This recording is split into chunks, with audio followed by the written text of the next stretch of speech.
So in the construction world, we're all very interested in the paperwork that happens at the start of a project.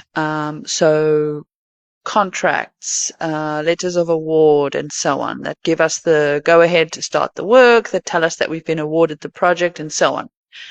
But we should all be just as interested in the paperwork that happens at the end of the project. And that is because a contract is a legal document. So as long as that contract is in force, you have certain legal obligations. Now, obviously, when you're doing a construction project, you're going to reach the end of the scope of work and you're going to finish everything that you're supposed to do. You want to have something that formally ends that legal liability and that legal responsibility that you have under that contract. And that doesn't always happen. So it leaves things a little open-ended. And that's why we've added a substantial completion certificate onto job site forms. And I'm going to show you right now how it works. So this is for full users because this is something that would be done by an estimator or project manager or company owner and so on. This is not something that you would normally do in the field. And a substantial completion certificate, if you don't already know this, you might already know this, but there's two types of completion in the construction world. There's substantial completion, which means the work is substantially as it was specified and it functions the way it's supposed to. And then there's final completion, which is when you finished off the last little cosmetic things and so on and so on. And it's like everything is done, everything's been checked off the list and so on. Substantial completion is very important though, because that is when like 95, 99% of the work that you were contracted to do is finished and they are agreeing that it's finished. So once that happens, then a lot of other things can happen after that. You can start billing for holdbacks and so on. But this is just a really important piece of paper. And if there's one piece of paper that I would like every construction company out there to be doing on every single project, it is a substantial completion certificate, because it's a full stop at the end of the sentence. And really, that's so important. Now let's get into the form. So as per usual, you would have your company profile and your logo set up here.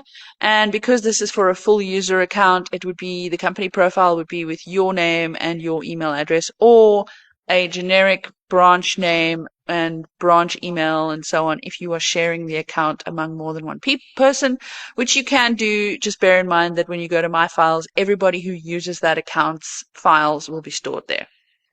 Next up is the project. And again, before you start doing forms for a job, you really just need to go to My Projects, add a project, and put the new project information in there. Then you've got your address for your site, which is pretty much self-explanatory, and then whatever your contract number is on this project. So there's usually a contract number or whatever. If it's not applicable, you can just put NA or whatever you want to do there. Client name, again, that would be set up ahead of time in My Customers. And then you get to the certificate number. Normally, you would only have one substantial completion certificate on a project. So most certificates will be certificate number 1. But if you want to put something different there, or if you've done it in phases, let's say you're doing a substantial completion certificate per phase, you could use different numbering there. Revision number, again, usually you wouldn't change this, so it would mostly be 0. And then I'm just going to go and change the project start date. Let's give it a start date sometime in the past there. Then the scope of work, and again, I've just written some nonsense here. So we did some stuff or test for Test Project Inc., and then we did some more stuff. Let's just fix that spelling. Okay, then we got the inspection information, and this is very important because the person inspecting this project and signing it off needs to be someone who has the authority to do so.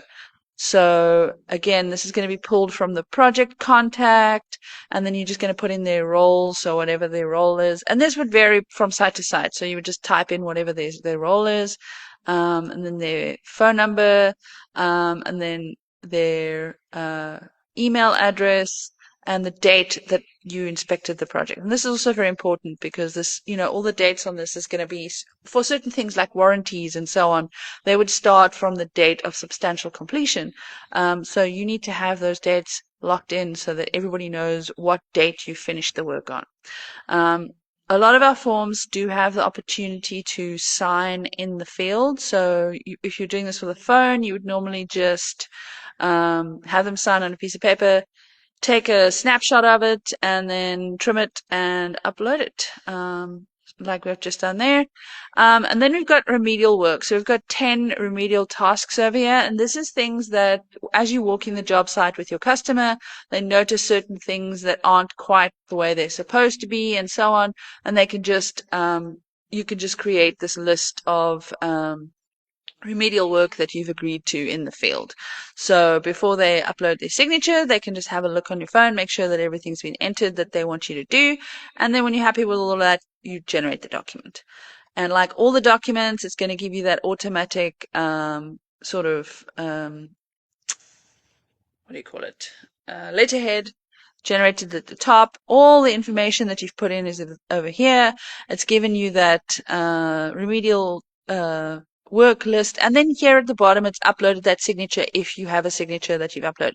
If you haven't, it's fine. It's going to email this form automatically to your email address. And as soon as you receive it, you can send it to your customer, ask them to sign it and send it back to you.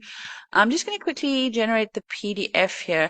Even though this is sent automatically to the email address I've got set up on my account, I just wanted to show you because the preview doesn't look exactly the same as the, get a little smaller, as what you actually see. So this is what it's going to look like when it's generated as a PDF. As you can see, all the fonts are the same. Everything looks uniform. You've got that header at the top.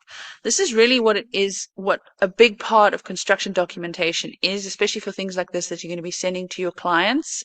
You want it to be consistent. You want it to look like it all comes from the same company. You want it to look professional. You want it to look with all the same colors and logos and fonts and font sizes and everything consistent across everything, because forms are so important for contractual things, but they're also part of your marketing. So always bear that in mind.